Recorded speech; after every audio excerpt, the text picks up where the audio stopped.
कक्षा 10वीं प्रश्नावली 3.2 हम व्यापक रैखिक समीकरण समझते हैं। तब इसका हम दूसरा प्रश्न करेंगे। व्यापक रैखिक समीकरण क्या है? a1x + b1y = c1, a2x + b2y = c2। यानी किसी भी समीकरण में पहले x का मान होगा, वो होगा a1, y का मान b1 और बराबर के बाद होगी संख्या जिसे हम c1 से प्रदर्शित कर रहे हैं। इसी की दूसरी समीकरण में जो x का मान होगा वो कहलाएगा a2, y का मान b2 और जो बराबर के बाद संख्या होगी वो कहलाएगी c2। अब इस व्यापक समीकरण रैखिक समीकरण के 3 प्रतिबंध हैं जिन्हें हम कहते हैं साधनीयता के प्रतिबंध।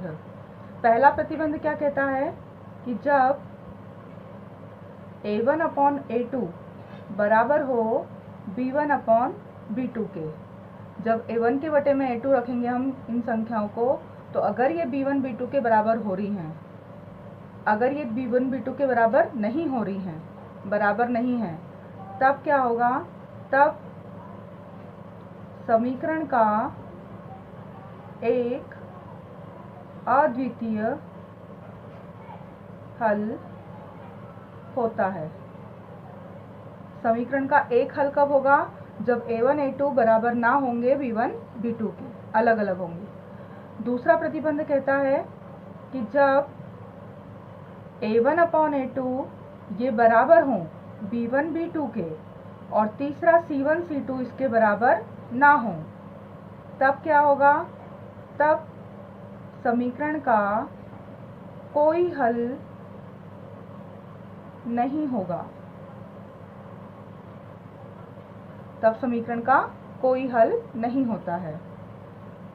तीसरी कंडीशन है जब a1/a2 बराबर हो b1 b2 के और ये भी बराबर हो c1 c2 के, तब क्या होगा? समीकरण के अनेक हल होंगे।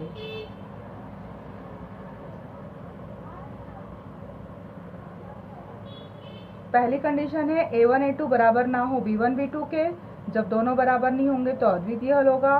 दो बराबर होंगे और तीसरा बराबर नहीं होगा तो कोई हल नहीं, और जब तीनों बराबर होंगे तो अनेक हल होंगे। अब हमारा पहला सवाल है प्रश्न 2 का,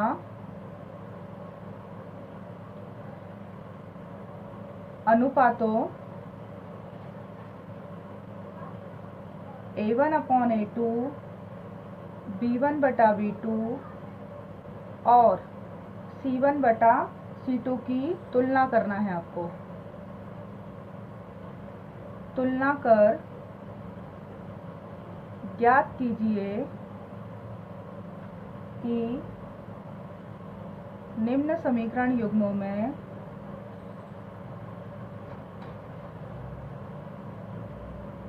निरूपित रेखाएं एक बिंदु पर प्रतिच्छेद करती हैं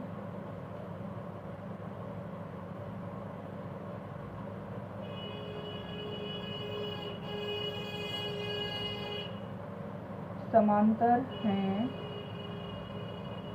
अथवा समपाती हैं। हमें बताना है कि समीकरण युग्मों की रेखाएं एक बिंदु पर प्रतिच्छेद कर रही हैं, समांतर हैं या समपाती हैं। तो ये 3 कंडीशन कब बनेगी? जब a1 a2 b1 b2 के बराबर नहीं है, तब समीकरण का क्या होगा? अद्वितीय हल होगा। और जब अद्वितीय हल होता है तो रेखाएं कैसी होंगी?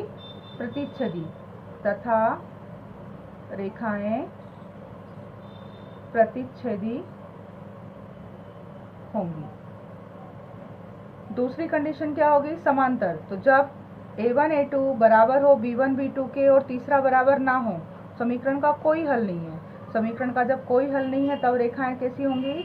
तब रेखाएं समांतर होंगी। और जब a1 a2 b1 b2 c1 c2 सभी बराबर हैं, तब समीकरण के क्या होंगे? अनेक हल। और अनेक हल की कंडीशन में रेखाएं कैसी होंगी? रेखाएं समपाती होंगी। अब हमें ये याद रखना होगा, समीकरण का अद्वितीय हल कब होता है? जब बराबर नहीं होते हैं a1 a2 b1 b2 के, और रेखाएं कैसी होती हैं? प्रतिच्छेदी। जब दो बराबर होते हैं और तीसरा बराबर नहीं होता, तब रेखाएं कैसी होती हैं? समांतर होती हैं, समीकरण का कोई हल नहीं होता। जब तीनों बराबर होते हैं तब समीकरण के अनेक हल होते हैं और रेखाएं कैसी होती हैं? समपाती होती हैं। अब हमें बताना है, पहला समीकरण दे रखा है आपको 5x - 4y + 8 = 0, 7x + 6y - 9 = भी 0। इसको हम कैसा लिख सकते हैं? समीकरण 1 व 2 से। समीकरण 1 और 2 से हम क्या लिख सकते हैं? यहाँ पर 5x - 4y बराबर +8 को -8 भी लिख सकते हैं, संख्या उधर। फिर 7x + 6y बराबर -9 उधर जाएगा तो +9। अब यहाँ पर a1 का मान क्या है? a1 यहाँ पहली संख्या, ये a1, b1 और c1 है। a1 है 5, b1 है -4 और c1 है -8।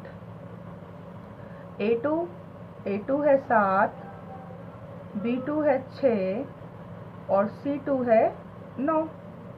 अब हमें देखना है कि a1 बटा a2 बराबर है क्या? b1 बटा b2 के। पहले इन्हीं दो को देखते हैं कि ये बराबर है या नहीं। अब a1 5, a2 7 बराबर है क्या? b1 -4 और b2 6 के। 5 7 किसी से नहीं कट रहे, 4 6 कटेंगे भी तो इसके बराबर नहीं होंगे, 5 7 नहीं आएगा, मतलब कि ये बराबर नहीं हो रहे हैं। अब बराबर नहीं हैं तब क्या होगा? हमसे पूछा है कि रेखाएं कैसी होंगी, तो जब ये बराबर नहीं है तब समीकरण का अद्वितीय हल होता है और रेखाएं क्या होंगी? प्रतिच्छेदी होंगी। तो यहाँ हम लिखेंगे समीकरण की रेखाएं प्रतिच्छेदी होंगी। कंडीशन लिख देंगे, a1/a2 बराबर नहीं है b1 बटा b2 के, तब समीकरण की रेखाएं प्रतिच्छेदी होंगी। ठीक है, ये पहली समीकरण को हमने चेक करके देखा। अब दूसरा है इसी का, दूसरी समीकरण आपको दे रखी है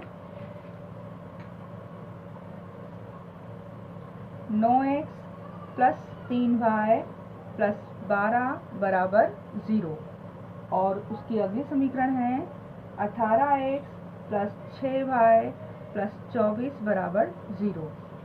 अब यहाँ हम मान देखें, संख्या को उधर ले जाएं या यहीं से मान देखें तब भी ये a1 a2 है, ये b1 b2 और ये c1 c2। तो हम देखते हैं a1 बराबर यहाँ क्या हो रहा है? 9, b1 वो हो रहा है 3 और c1 बराबर है 12। अब a2 बराबर आ रहा है 18, b2 बराबर 6 और c2 बराबर है 24। हमें देखना है कि a1/a2 बराबर हो रहा है क्या? b1 बटा b2 के। तो a1 बटा a2 कितना है? 9 बटे 18, b1 बटा b2 3 बटा 6। अब देखें इसको, अगर कटता है तो काटें, 9 एकम 9, 9 दूनी 18, ये 3 एकम 3, 3 दूनी 6, मतलब 1 बटा 2 इधर भी बराबर हो रहा है 1 बटा 2 के। जब ये दो बराबर हो गए हैं तभी हम तीसरे को देखेंगे। अब तो तीसरा बराबर क्या होना चाहिए? तीसरा है 12 बटा 24, c1 c2। जब दो बराबर हो गए हैं तो तीसरा देखा हमने, 12 एकम 12, 12 दूनी 24। तो कंडीशन क्या बन रही हमारी? जब दो बराबर हो गए हैं तो हमने तीसरे को देखा, तीसरा भी बराबर हो रहा है, मतलब a1 बटा a2 बराबर हो रहा है b1 बटे b2 के और वो भी बराबर हो रहा है c1 बटा c2 के। तो तब क्या होगा? अनेक हल होंगे जब, और रेखाएं कैसी होंगी, A1 A2 B1 B2 C1 C2, जब तीनों ही बराबर होते हैं। तो अभी देखा था हमने, जब तीनों बराबर होंगे तो रेखाएं कैसी होंगी, समपाती होंगी। अगर हल पूछा है तो अनेक हल, और रेखाएं पूछी हैं तो रेखाएं समपाती होंगी। तो तब समीकरण की रेखाएं समपाती होंगी। ठीक है। तीसरी समीकरण दे रखी है हमको, 6x - 3y + 10 = 0 और 2x - y + 9 = 0। अब यहाँ से देखें हम अगर, तो A1 का मान कितना आ रहा है, 6, B1 कितना है, -3, और C1 का मान है 10। अब A2 ये है 2, B2 y है, y के साथ कोई संख्या नहीं मतलब -1, और C2 है 9। हम देखें A1 के बटे में A2 बराबर हो रहा है क्या, B1 बटा B2 के। पहले यही चेक करेंगे हम दोनों को। तो ये है 6/2, और यहाँ है B1 B2 -3 बटा -1।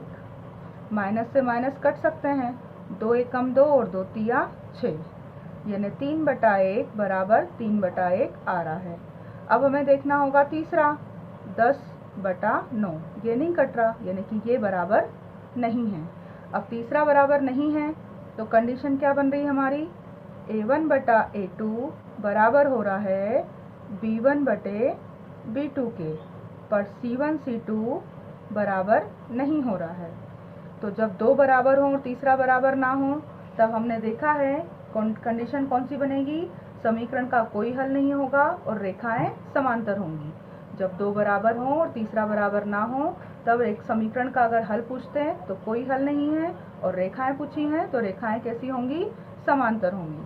तो यहाँ लिख देंगे हम, तब समीकरण की रेखाएं समांतर होंगी।